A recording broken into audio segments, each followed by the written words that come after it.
Kakayanin si Attorney Vic. Talagang hocus-pocus. Ang problema ng kasalukuyang administrasyon, si Bongbong Marcos, maaga pong na-lame duck ito. Ngayong simula ng second half ng kanyang termino, lame duck na po ito. All roads are now leading to Inday Sara, our Vice President. Bakit? Nakita naman natin yung naging resulta ng midterm elections. Yes. Na kaya lang naman nila ginagawa yan, hindi nila kayang talunin sa Yes. isang halalan, Yes. sa isang malaya at totoong eleksyon. George Garcia, sa totoong eleksyon, wala hong tatalo kay Vice President Inday Sara Lupit. Duterte. Yan ang katotohanan. Galing, di ba? Totoo, yan ang totoo. Di ba? Aminin nyo na. Nanalo lang kayo dahil merong Di kami natatakot sa katotohanan. Boses ng masa aming pinapakinggan. Jomalon TV, isu ng bayan. Ating pag-usapan. Tunay na balita, walang kinakampihan. Sumasalamin sa katotohanan lamang para sa mamamayan. Totoo ang laban, hindi puro drama, di rin chismisan. Lahat ng tanong may klarong kasagutan. Kasama ka dito sa diskusyon, boses mo may halaga sa solusyon. Laging alerto, mapagmatsyag, truth ang hanap. Di kami natitinag, walang palusot, walang dayaan. Tunay ang serbisyo, diretsong usapan. Jomalon TV, issue ng bayan. Ating pag-usapan. Tunay na balita, walang kinakampihan. Sumasalamin sa katotohanan lamang para sa mamamayan. Totoo ang laban, walang kulay, walang kampi. Balita, talakayan, katotohanan para sa bayan. Alright, what's up mga kayon? Welcome back pa rin syempre dito lang sa Joe Malone TV para sa programa natin na issue ng bayan nating pag-usapan. Today is May 23, araw ng Friday. Kaya naman magandang umaga, hapon o gabi sa inyong lahat. Ang ganda nung pinag-usapan natin kanina. Kung hindi nyo pa napanood yung kanina, yung about do sa bloodbath, kung ano yung dahilan, panoorin nyo yung previous na upload natin kaninang umaga. Maraming salamat sa lahat ng mga viewers natin sa OFW, pati na rin dito sa Pilipinas, Luzon, Visayas, Mindanao. Mega love shoutout po sa inyong lahat, ha? Salamat po sa pagsuporta nyo dito sa channel natin, Joe Malone TV. Sa mga members natin sa Joe Malone TV, maraming salamat po. At paki-double check kung nakasubscribe na kayo. Kung hindi pa naman, paki-subscribe, isang like and share. Okay na tayo dyan, simulan na natin to. Kanina kasi, nabitin yung usapan natin tungkol kay Attorney Vic, yung pinag-uusapan ni Attorney Vic patungkol kay Bongbong Marcos sa administrasyon. Di ba? Itutuloy natin ngayon. Napanood ko na yung mga iilan dito. Kailangan natin ituloy. Wala akong may skip. Napakagaling at napakahusay talaga ni Attorney Vic. Grabe. Kaya hindi ko lubos maisip kung bakit natalo to eh. Di ba? Hindi. Grabe talaga. Hindi nyo kakayanin si Attorney Vic. Talagang hocus-pocus. Hocus-pocus mga kayo. O sige na, panoorin na natin then magbigay tayo ng reaction in between para hindi tayo makapiright. Alright? Isang like and share mga kayo. Maraming salamat ha. Yung paglihis po niya, may nag-notes po ako kanina sa aeroplano habang on flight po kami. Lipas na po kasi yung panahon that Bongbong Marcos will be able to carry out revolutionary steps, revolutionary changes, and revolutionary initiatives. Gusto pa kasi mag-graceful exit netong ni President Bongbong Marcos Ang hindi niya alam, etong i-explain ni Attorney Vic, eto ang magpapatotoo na wala na. Tapos na ang era. Tapos na kahit half time pa lang, tapos na. Duterte na yung inaabangan sa 2028. Yung kaya sinasabing bloodbath, you don't know me from Adam. Grabe yung mga salitaan, only Duterte, no? Talagang doon mo lang kukunin yung doon mo lang kukunin yung ibig sabihin sa mga Lipas Duterte na po lang yun. Yan. Dapat yan ay ginawa niya day one ng kanyang panunungkulan bilang Pangulo. I tried when I was still the Executive Secretary, and for a while, we are winning doon sa direksyon na gusto namin. Ayusin pang higit ang ating gobyerno at pababain pa ang antas ng korupsyon. Yung korupsyon po hindi mawawala, Yes. mga kababayan, kahit Ah. sino pang presidente. Yan din yung sinasabi natin, no? Din po yan ni Pangulong Duterte, sinabi na rin po yan ni Pangulong Duterte. Ang dapat maging layunin lang po natin o aspirasyon, kung halimbawa Pababain. sa ngayon 50-60% ang level ng korupsyon, mapababa lang natin ito ng 40 to 30%. Just Yan. imagine, napakalaking savings ng Oo. 30%. 30% of our money na tipid mo sa korupsyon, ibabalik mo sa kaban ng gobyerno, napakaraming school buildings Ang po laki niyan. nun. Yes. Napakaraming serbisyo pong may dadagdag niyan diyan sa ating PhilHealth na binigyang zero budget ni Bongbong Marcos ngayong 2025. So lipas na po yung panahon na pwede siyang mag-implement ng mga revolutionary ideas, revolutionary Wala na. changes, Yes. revolutionary steps, reforms, and initiatives to better the lives and uplift the lives of ordinary Filipinos. Lipas na po yun. Tapos Tatlong na. taon ang sinayang ni Bongbong Marcos. At meron na lamang ho siya essentially 2 years, 2026 and 2027. Bakit kanyo? Pagdating po ng October 27, 2027, October 2027, filing Filing, na naman yes. po Ng COC. Certificate of Candidacy Yes. para sa pagkapangulo. Hindi na po pinag-uusapan yung kasalukuyang Pangulo by then. Lame duck na po Yes. dapat yung nakaupong Pangulo. Ang problema ng kasalukuyang administrasyon, si Bongbong Marcos, maaga pong na lame duck ito. Ngayong simula ng second half ng kanyang termino, lame duck na po ito. All roads are now leading to Inday Sara, our Yun. Vice President. Bakit? Nakita naman natin yung naging resulta ng midterm election. Yes. So makikita natin dito na talagang higit na yung rejection ng taong bayan sa Marcos administration. And no, Bakit kamo? Bakit kamo? At duktong ko lang, bakit kamo? Ilan yung mga pinataob ni EBP Inday Sara? Trillanes, Abante, Dan Fernandez, Brosas, Stella Kimbo, Franz Castro, Manuel Raul Manuel, di ba?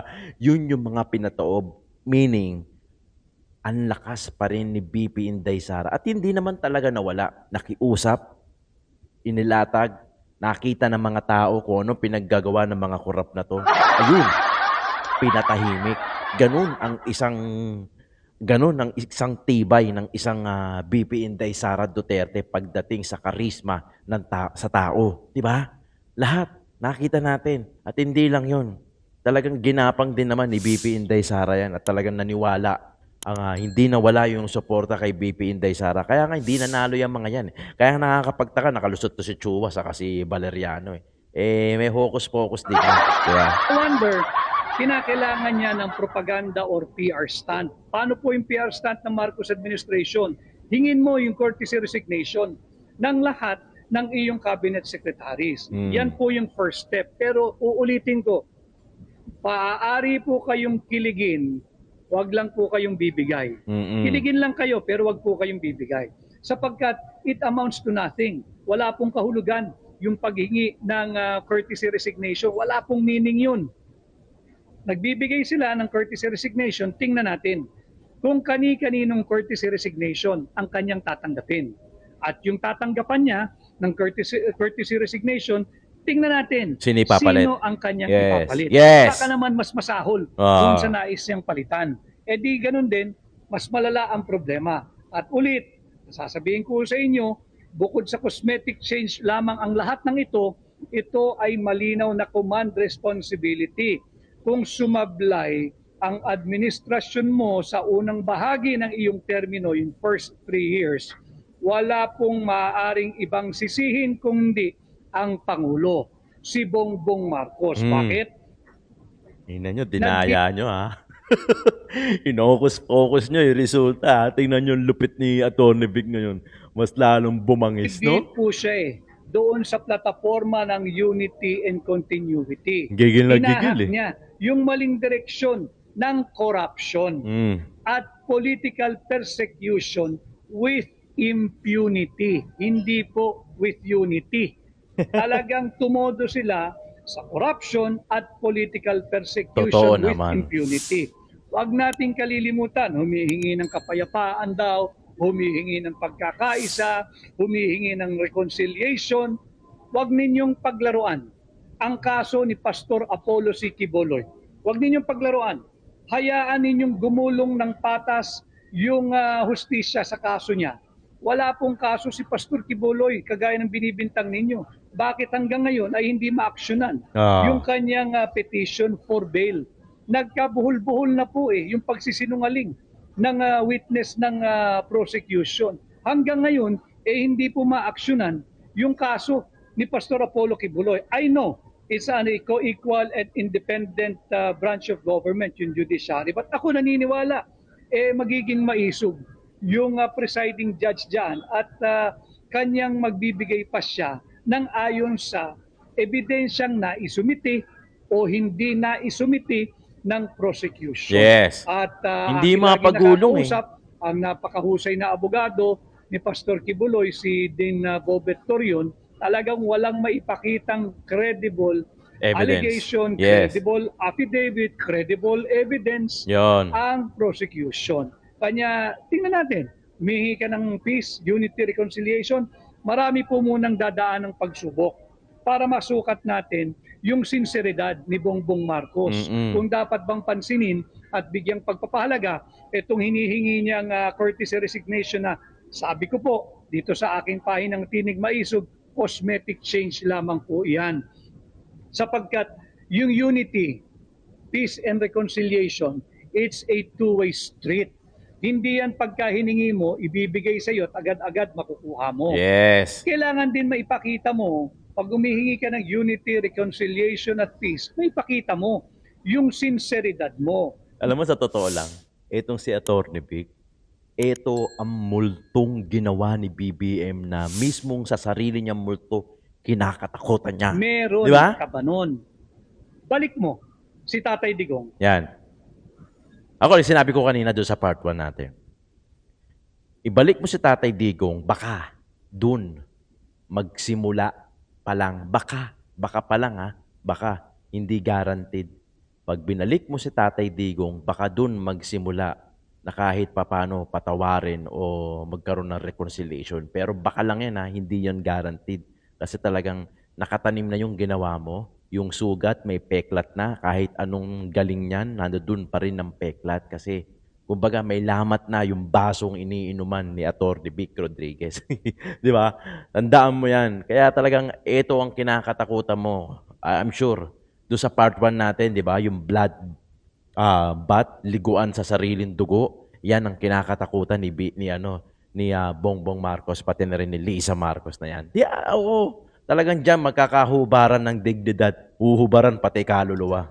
Baka sakali, pahiramin ka ng sambayan ng Pilipino ng tiwala. Yes. Huwag ninyong paglaruan at babuyin ang legal na proseso sa kaso ni Pastor Apollo C. Quiboloy. Hayaan ninyong gumulong ng patas ang gulong ng hustisya at siya'y mabigyan ng piyansa sapagkat wala naman talagang kaso si Pastor Apollo Quiboloy. Yes. Ito ho yung mga pwede nating gawing panukat pagdating Panukat sa lang, sinseridad ng pahayag ni Bongbong Marcos na Na nais reconciliation, na niya ng oo. pagkakaisa, kapayapaan at reconciliation. And of course, ibalik mo si Tatay Digong sa aming mga Pilipino. Pangapat, meron na nga lang hong limitadong budget cycle ang Marcos administration.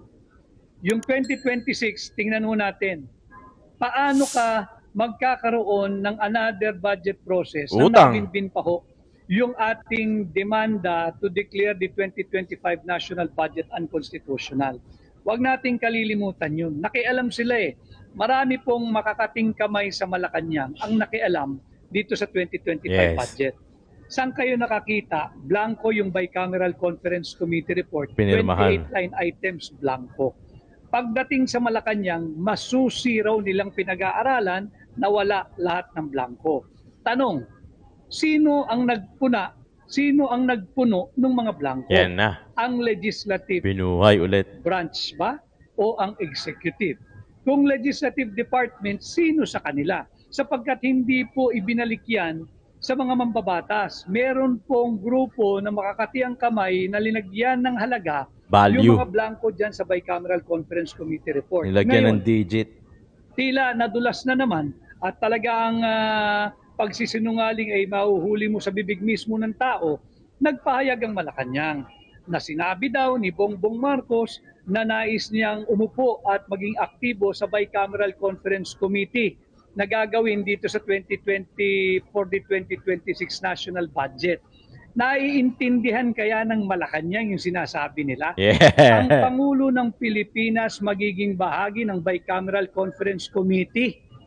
Alam ba ninyo yung ibig sabihin ng separation of powers among co-equal branches of government? Ang Bicameral Conference Committee, meron pong pulutong na nanggagaling sa Senado, may pulutong na nanggagaling sa House of Representatives. Ito po ay purely, exclusively a legislative department affairs. Ito po yung pagbabalangkas nila ron, sabihin mo ng horse trading, pagpapalit ng amount, ito po ay event o affair exclusively for the members of the House of Representatives and the Senate. Anong sinasabi ng Malacanang through the DBM Secretary na gustong mag-hands-on ni Bongbong Marcos sa Bicameral Conference Committee deliberation? Bawal po iyon. Yan ay panghihimasok sa isang independent and co-equal branch of government. Wala pong pakialam ang executive department doon. At hindi po siya dapat umupo doon sa Bicameral Conference Committee report. Kaya ginalit tama niya, yung yung naging topic ko kahapon ng third floor studio na seemingly meron tayong on-the-job training na presidente.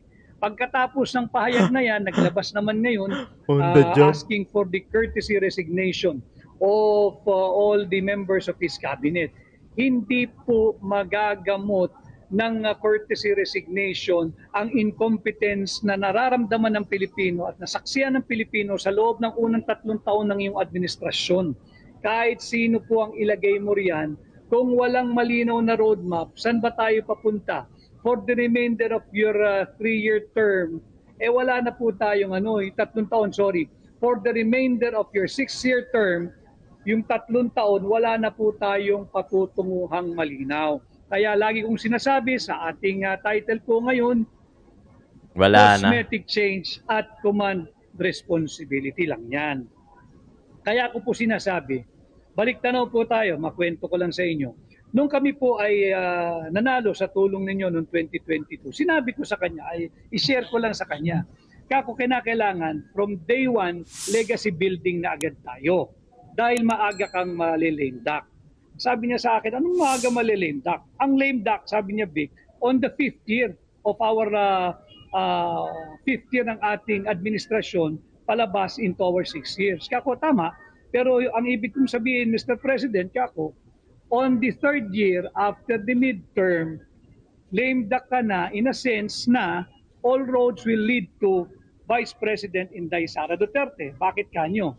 Mas malaki ho yung boto ni Vice President Inday Sara Duterte Galing. kaysa kay Bongbong Marcos. Galing talaga At na ito. pagkatapos ng midterm, normal po sa lahat ng nakapaloob sa political structure, appointed man sila or elected, magpapacheck po yan unahan dyan sa putative or incoming or perceived or yung perceived incoming president. And ang usapan po namin ay noong 2022. Wala namang iba na perceived incoming president after 6 years. Way back in 2022, kung hindi si Vice President Inday Sara Duterte. Bakit kanyo? Meron pong 32 million votes yan in her belt. Ngayon, nakakatatlong taon na, kalahati na yung kanilang termino. Sino ho ang perceived incoming president? Walang iba pa rin, kundi si Vice President Inday Sara Duterte. Kanya nga po, yung alok na unity, peace at reconciliation, pambubudol po iyan. Oo. Tuloy po yung impeachment Dahil gusto nila to frustrate the will of the majority of the people, kanila pong pipiliting patirin, tisurin Si BP Vice Inday. President Inday Yes. Sara Duterte on mere technicality with the unlawful use of the process of impeachment. Alam naman natin yan na kaya lang naman nila ginagawa yan, hindi nila kayang talunin sa Yes. isang halalan, sa Yes. isang malaya at totoong eleksyon. George Garcia, basta totoong eleksyon, wala hong tatalo kay Vice President Inday Sara Lupit. Duterte. Yan ang katotohanan. Galing, di ba? Totoo, yan ang totoo. Di ba? Aminin nyo na. Nanalo lang kayo dahil merong hocus-pocus. Pero kung fair, just na labanan, kakain lang kayo ng alikabok kay BP Inday Sara. At take note pag in-endorse ni BP Inday Sara, sigurado kung walang dayaan, tiyak panalo. Ganun yung trust na ibinibigay ng bawat Pilipino kay BP Inday Sara. Tinaas lang ang kamay, boom, nanalo. Camille Villar, Amy Marcos, boom, nanalo, di ba? Kaya talagang yung mga natirang 12 sa Senado, sabihin ko sa inyo, huwag kayong hihingi ng tulong kay BP Inday Sara sa 2028 kung tatakbo kung magre-re-elect kayo Baka mamaya lumambot-lambot na kayo ngayon tapos tinitira-tira niya si BP Inday Sara tapos pag malapit na yung 2028 lalambot-lambot kayo kasi alam nyo na maraming naniniwala kay BP Inday at maraming nagtitiwala at kailangan nyo yung endorsement niya. Kanya hindi po totoo yung sinasabing gusto'y makipagbati, gusto'y kapayapaan, gusto'y pagkakaisa. Withdrawin ninyo yung impeachment complaint laban kay Vice President Inday Sara Duterte. Waste of taxpayers' money yan. Waste of taxpayers' money. Wala na pong pera ang Pilipino. Lubog po tayo sa utang. Ang daming proyekto na tinanggalan ng pondo ni Bongbong Marcos, yung DOTR, yung education sector, yung pension for military and other uniformed personnel, pinagbabawasan po yan 80 billion yung pension for military and uniformed personnel. 90 billion sa DOTR. 31 billion doon po sa education sector. At 100% tinanggal sa PhilHealth. Tapos itutuloy mo yung impeachment. Ngayon, ang drama mo, nag-aalok ka ng kapayapaan, ng pagkakaisa, ng reconciliation. Pambubudol po yun. Kaya kagaya po nung sinabi ko kanina, yung mga propaganda stunt at nagiging pahayag ng Malacanang, maaari po kayong makiliti kung gusto nyo makiliti. Itong seemingly revamp ng gabinete, na hiningi yung courtesy resignation ng mga gabinete, maaari po kayong makiliti. Huwag lang po kayong bibigay. Yes. Huwag po kayong bibigay. Pakiliti lang kayo. Pero huwag po kayong bibigay sapagkat wala pong meaning yan. Wala pong meaning yan. Maging marahan kayo, maging mahinahon kayo, isipin ninyong mabuti. Ano na ba nangyari nung sinabi niya na hinihingi niya yung courtesy resignation ng kanyang mga gabinete? Wala. Hiningi lang niya. At yung pag-amin niya na talagang he failed the Filipino people. O tama yun. Pero command responsibility po yun. Yes. Ang pinag-resign mo, yung alter ego mo, ang may diferensya ikaw Pinasa mo yung illegal, unconstitutional, invalid, unlawful, immoral 2025 national budget. Pinayagan mo na higit na malaki yung budgetary allocation for Department of Public Works and Highways. Paglabag yan sa ating saligang batas, Article 14 Sections 5. Article 14 Section 5. Malinaw po dyan na yung education sector ang dapat pinakamalaking budgetary allocation and priority ng pamahalaan. Tapos siniro yung sa PhilHealth. Diyos ko, di ba? Hindi po binigay ni Bongbong Marcos yan. Binigay po niya sa DPWH. Tapos, masaklap, binawasan pa ng 31 billion pesos ang education sector. So hindi po totoo yun yung kanyang alok na kapayapaan, pagkakaisa at yun ang fake news. Yung reconciliation. Iuwi mo yan si Tatay Digong, number 1. Number 2, pakawalan mo. Huwag niyong pakialaman, hayaan niyo makapagpiyansa ng tama si Pastor Apollo Kibuloy. Wala namang kaso yung tao. Pangatlo, itigil mo yung political persecution, yung pahiring-hiring sa Kongreso sa mga vloggers at sinusupil yung kanilang karapatang malayang makapagpahayag at yung sa hakbang maisog, sino makakalimot niyan? Bawal ang mag-rally ng payapa. Kailan pa? Marshalo ba tayo ngayon? Tapos ngayong naiipit, talo yung iyong, they suffered a real debacle ngayong midterm election sasabihin mo magkaisa tayo, kapayapaan, reconciliation, Biglang unity. ganun eh, no? Ay wag po tayo maniwala doon. Yes. But of course, Biglang gano'n, no? Sa lahat ng ginawa niyang kapalpakan, na mismong siya, aminado siya na sila mismo, administrasyon, ay nagkulang. Tapos ngayon, gusto mo reconciliation para ano? Para pagtakpan na naman yung mga kamalian, yung kakulangan ng administrasyon mo para mailihis na naman yung topic mula sa'yo, di ba? ipakita mo na pwede kang pagkatiwalaan, i-withdraw yung impeachment complaint laban kay Vice President Inday Sara Duterte. Tatlo yan. At kung meron man dapat mag-resign, hingin mo rin yung resignation ng, sa bagay hindi na kailangan, matatapos na po Si Speaker. yung 19th Congress. Yes. Tingnan natin kung sino yung magiging bagong pamunuan ng Speaker. 20th Congress. Congress, specifically pagdating po sa House of Representatives. Pag-usapan natin yan. Kung talagang sincero si Bongbong Marcos at hindi lamang ito cosmetic change, dapat ipakita niya, ilipat niya yung kanyang tiwala at kumpiyansa sa ibang tao pagdating sa usapin ng liderato ng House of Representatives.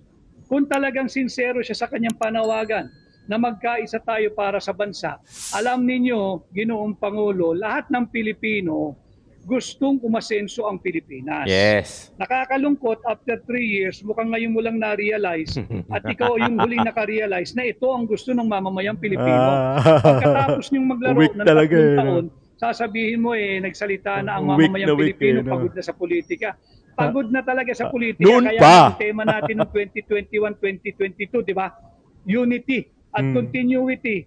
At tinanggap naman Bobols. ng tao yung messaging na yan. Yes. Kasi ayaw nga nila ng Nanalo politika eh. coming Oo. from. Lagay lang natin sa tamang konteksto. Coming from a pandemic economy. Pandemya pa po nun eh. Ang gusto ng tao, negosyo, trabaho, hanap buhay, at makaahon tayo doon sa dilubyong dulot ng pandemya. Hindi lang naman Pilipinas, kundi buong mundo. Yes. Kanya, yinapos, yinakap, hinawakan, pinaniwalaan yung mensahe ng unity at continuity. Anong nangyari nung naupo na? Unang 3 buwan lamang, pagkatapos nun, anong landas ang tinahak? Corruption and political persecution with impunity. Now, sasabihin ninyo, pahingi naman ng unity, pahingi naman ng kapayapaan, pahingi naman ng reconciliation. Ilipat sana ni Bongbong Marcos yung kanyang trust and confidence sa ibang tao pagdating sa usapin ng liderato ng House of Representatives. Yun ang nagpahamak sa kanya eh. At hindi ko rin makalimutan, nung kami magkasama pa, ang sabi ko sa kanya nun, alam mo, boss pa tawag ko sa kanya nun eh. Ngayon, bosabos. Boss ka ako, nag-intay ka ng 35 taon Yes, sa 35 golden years. opportunity and golden chance na Yes. ito. Chance Tapos for palpak redemption. lang. 35 years. Ikaw yung pinakamumuhiang political name, political family, and political personality sa Pilipinas.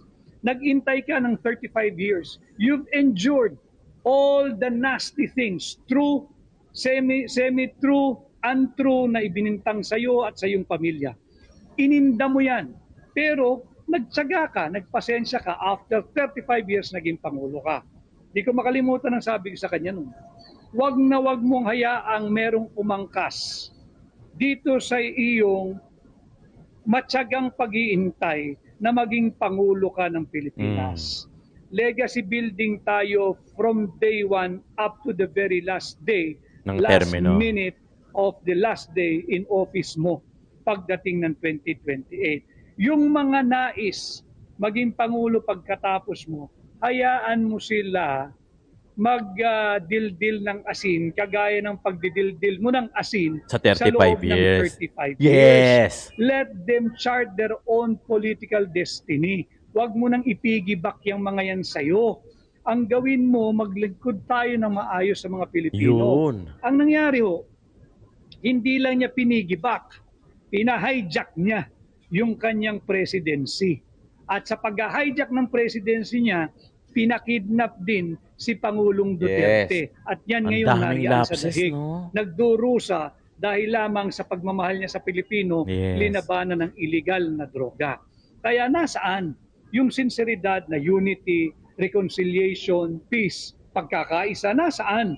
At wala nga pong epekto itong panawagan niya sa kanyang mga gabinete, yung paghingi niya ng courtesy resignation. Uulitin ko, wala pong kahulugan yan. Pwedeng kiligin. PR stunt lamang po Yes. yan. Propaganda stunt lamang po yan meant to shore up yung kanyang pasadsad ng pasadsad Na rating. na approval, trust, Trust and rating. acceptance rating. Yan lang po ang latanging layunin galing. yan. Bantayan po ninyo yung mga kaganapan sa mga darating na araw. Wala pong Yan. meaning yan. And besides, hindi po kasalanan ng per department. Hindi po kasalanan ng mga cabinet secretary. Command responsibility po yan. Pagka mali at palpak ang namumuno, natural. Ano nga Siyempre. asahan mo sa gabinete mo? Palpak din. Kung mediocre yung kanilang principal, natural. Paano magtatrabaho ng masinop at matiwasay at tapat ang iyong mga cabinet secretaries? Yan ang kinakatakutan ni President Bongbong Marcos. Yung mga ganyang issue na lumalabas. Ang galing ni Atty. Vic, di ba? Yan yung sinasabi ko. Kaya napaka-imposible na hindi ito makakakuha ng slot sa 12 senators. Napaka-imposible. Knowing Atty. Vic, simula pa lang noon talagang magaling na. Di ba? Ang dami nang ipinapaliwanag nito na in layman's term, naiintindihan natin kumpara doon sa mga sinasabi ng mga ibang attorney. Di ba? Kita nyo, ito ang multo ni President Bongbong Marcos, si Atty. Vic. Tingnan mo naman. Kaya hindi ito pinanalo Di ba? Kaya hindi ito pinanalo kasi talagang kung ito magkakaroon ng power na slot sa Senado, wala na talaga. Dalawa sila na Marcoleta, ay putsa. Sama mo pa si Atty. Raul Gambino saka si Jamie Bondoc. Wala na. Talagang kakainin nila ng buhay. Pinapapakpapak pa ang administrasyon. Di ba? Gaya na sinabi ko kanina, yan ang gustong-gusto mangyari ni BP Inday Sara, yung impeachment trial kasi gusto niya ng blood bath. Liguan sa sariling dugo, hubaran ng konsensya. Diyan malalaman ng taong bayan kung sino talaga ang nagsisinungaling. Tingnan nyo naman ha. Sabi ni Atty. Vic, itong 3 taon na remaining, itong halftime, lahat to, all leading towards to VP Inday Sara na. Kasi ganun kalupit, ganun pinagkakatiwalaan, ganun yung trust rating, ganun yung charisma ni VP Inday Sara, at ganun yung political will, yung tiwala ng tao sa kanya, hindi nagbago. Yung political will, yung charisma niya, pag nagsalita siya, parang si Tatay Digong. Walang script, lahat galing sa puso at alam mong totoo. Hindi na tayo maluloko dyan Alam naman natin yan I'm sure hindi lang ngayon kayo nakakita o nakakausap ng mga tao o mga personalidad man o simpleng tao lang na alam mo yon, yung alam mo nagsisinungaling, di ba? Pero si Tatay Digong hindi niyo mararamdaman ng ganyan. Yung pag nagsalita si Tatay Digong, si Tatay Digong nagsisinungaling, hindi naman kaya. Di ba? Pero I'm sure nakakausap na kayo ng ganyan. Yung para kayong ginagago, para kayong binabata-bata, para kayong ginagawa kayong ipinanganak kahapon. Di ba nakakausap na kayo ng ganyan? At tuwan-tuwa kayo kasi alam mong nagsisinungaling, pero siya, akala niya, napapaniwala ka niya. Di ba? Ganyan na ganyan ang rating ni President Bongbong Marcos. Di ba? Okay, mga pamangkin, mga kayon, maraming salamat. Bukas ulit at meron tayong pag-uusapan at mga issue ng bayan na kailangan nating pag-usapan. God first po at laban!